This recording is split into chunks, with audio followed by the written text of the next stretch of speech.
भादवक ई जोड़िया में साँझक बेरिया में उगी गेला चौठी चान। सब मिली पावन के कड़ुओड़ियान।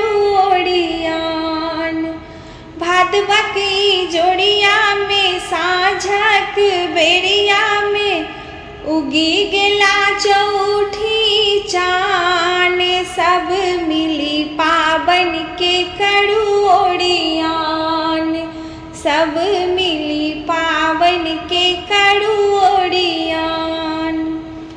अढ़ी पन आंगन में कलश साजल कुमुदिनी फूलक माला अछि गाँथल।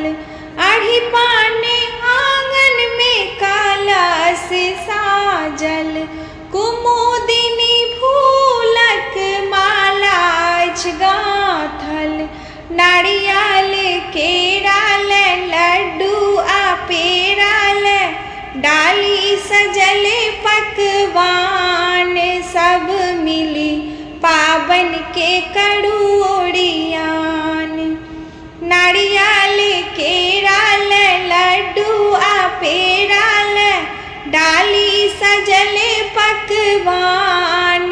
सब मिली पावन के कड़ुओड़ियान।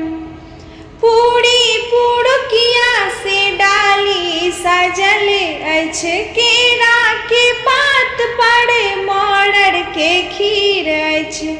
पूड़ी पुड़ुकिया से डाली सजल अछि केरा के पात पर मड़ड़ के खीर अछि। पान सुपारी ल दही मटकूरी ल देखब चौठी चान। सब मिली पावन के कड़ुओड़ियान।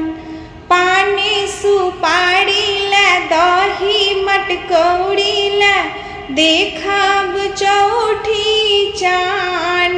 सब मिली पावन के कड़ुओड़ियान। भादवक ई जोड़िया में साँझक बेरिया में उगी गेला चौठी चान। सब मिली पावन के कड़ुओड़ियान। सब मिली पावन के कड़ुओड़ियान।